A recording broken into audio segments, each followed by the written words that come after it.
ہم تو رکھتے ہیں مسلمانوں کا دین، دل سے ہے خدا میں ختم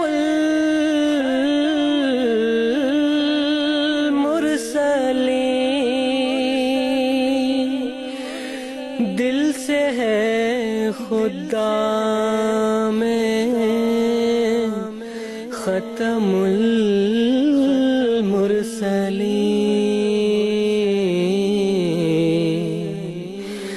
ختم المرسلین۔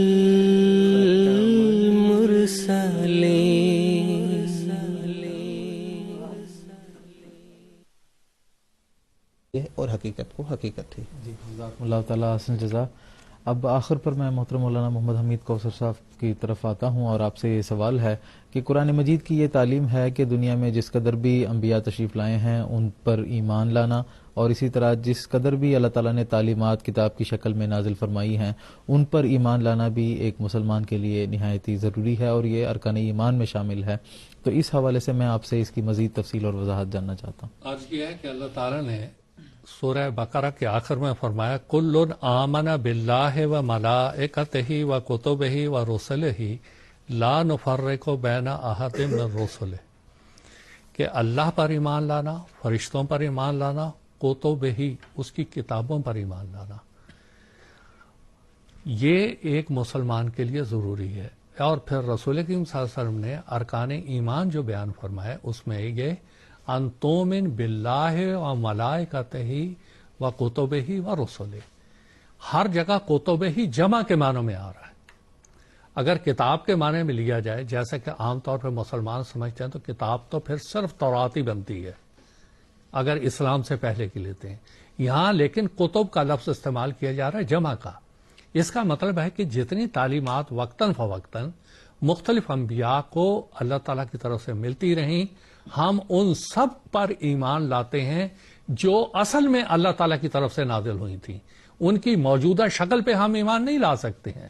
اور مسلمانوں کو سمجھانے کے لیے جو سب سے زیادہ اس کے اوپر اعتراض کرتے ہیں، مثال کے طور پہ کتب ہی کہ ہم موسیٰ علیہ السلام پہ نازل شدہ کتاب تورات یا عہد القدیم کے اوپر ہم ایمان لاتے ہیں، لیکن آج کیا اس کے اوپر ایمان لایا جا سکتا ہے جو اتنی محرف اور مبدل ہو چکی ہوئی ہے؟ نہیں لایا جا سکتا۔ یہاں جو ایمان ہے وہ اصل کتاب ہے جو حضرت موسیٰ علیہ السلام اور انبیاء پر نازل ہوئی تھی۔ اسی طرح جب ہندوستان میں ہم بات کرتے ہیں کہ ان مقدس نبیوں اور رسول جو یہاں آئے ان کو بھی اللہ تعالیٰ کی طرف سے الہامی کلام دیا گیا تھا، تو ہم اس اصل کلام کی بات کر رہے ہیں جو اس زمانے میں اللہ تعالیٰ کی طرف سے ان کو دیا گیا تھا۔ اور اسی بنا پر حضرت مسیح علیہ السلام نے پیغام صلی میں فرمایا کہ ہم وید کو بھی سچا مانتے ہیں کہ ابتدا میں جب وہ نازل ہوا تھا واقعی اللہ تعالیٰ کی طرف سے نازل ہوا تھا۔ اب دوسری بات، جب رسول کریم صلی اللہ علیہ وسلم کی احادیث پہ غور کرتے ہیں، حضور نے فرمایا، ابو ذر غفاری رضی اللہ تعالیٰ نے ایک دفعہ سوال کیا کہ حضور کتنے نبی اس دنیا میں آئے؟ آپ نے فرمایا 1,24,000 نبی آئے۔ اب 1,24,000 میں سے صرف 24-25 کا ہی ذکر قرآن مجید میں ہے، باقیوں کا تو ذکر نہیں ہے۔ اس کا مطلب یہ ہوا کہ بہت سے انبیاء ایسے ہیں جو دنیا کے مختلف خطوں میں آئے، ہمیں ان کے اوپر بھی ایمان لانا ہے اور تسلیم کرنا ہے کہ وہ جو واقعی اللہ تعالیٰ کی طرف سے آئے، حقیقت میں اللہ تعالیٰ کی طرف سے آئے اور اللہ تعالیٰ نے ان کو اپنا کلام دیا، ہر مسلمان اس کو سچا مانتا ہے۔ اور قرآن نے ہمیں اصولاً بتا دیا وَإِن مِّنْ أُمَّةٍ إِلَّا خَلَا فِيهَا نَذِيرٌ، کہ کوئی امت ایسی نہیں ہے جس میں نذیر نہ آیا ہو۔ اب چاہے وہ چین ہو، چاہے ہندوستان ہو، چاہے اور ہر امت کی اللہ تعالیٰ بات کر رہا ہے۔ ہر امت میں ہم نے بھیجا وَلِكُلِّ قَوْمٍ هَادٍ، ہر قوم کی طرف ہم نے ہادی بھیجا۔ اگر اس ہندوستان میں ہم کہیں کوئی نبی آیا ہی نہیں تو اس قرآن مجید کا کیا مطلب رہا، پھر کیا مفہوم بنا اس کا؟ تو یہ باتیں مسلمانوں کو سمجھنا چاہیے۔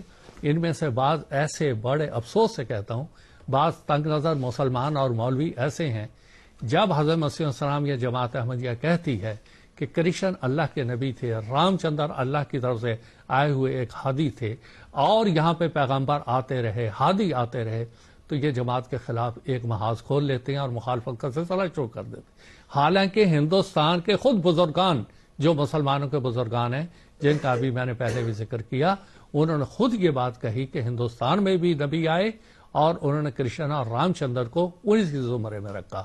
تو یہ ایک ہمیں قرآن مجید نے وسعت عطا کی ہے، ہمیں یہ دیکھنا چاہیے کہ ہم اس کو سمجھیں۔ ہم بنی اسرائیل یا تورات والوں کی طرح نہیں ہیں جو کہتے ہیں کہ صرف نبی بنی اسرائیل میں ہی آ سکتا ہے، باہر آ نہیں سکتا۔ یہ تنگ نظری اسلام نے نہیں سکھائی۔ اسلام نے کہا ہے وَلِكُلِّ قَوْمٍ ہاد، ہر قوم میں ہادی آیا ہے اور ان میں سے آیا ہے۔ اس لیے اس اصول کو تسلیم کر کے ہمیں دنیا میں تبلیغ کرنی ہوگی۔ ہمارا آقا رحمت للعالمین آیا ہے، اس کو رحمت بنا کے دنیا کے سامنے پیش کرنا ہوگا۔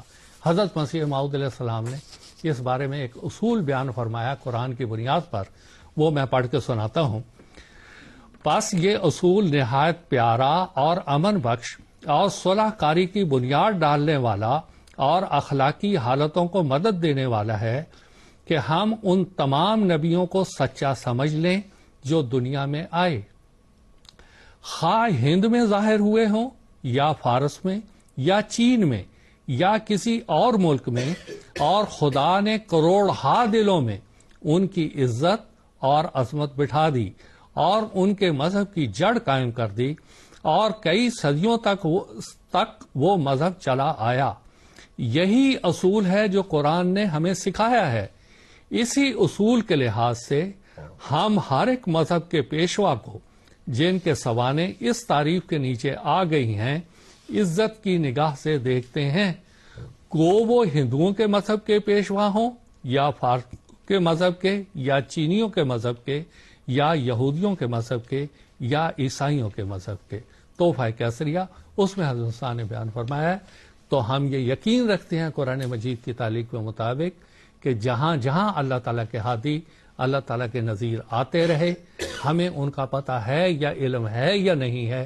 اصولی طور پہ قرآن نے جو بات بتا دی، ان من امت الا خلا فیہا نذیر، اس کے مطابق ہم ان کو سچا مانتے ہیں، جو واقعی ہی اللہ تعالیٰ کی طرف سے آئے تھے، جو توحید کے قیام کے لیے آئے تھے، گمراہیوں سے دور کر کے نور کی طرف نکالنے کے لیے آئے تھے۔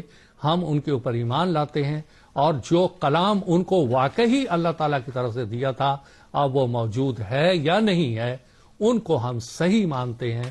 اور یہی اصول اللہ تعالیٰ نے قرآن مجید میں بیان فرمایا ہے، اور اسی پہ جماعت احمدیہ کا عمل ہے، اور یہی صلح اور حقیقت کے پر بنیاد رکھ کے اقوام عالم کو اسلام کی طرف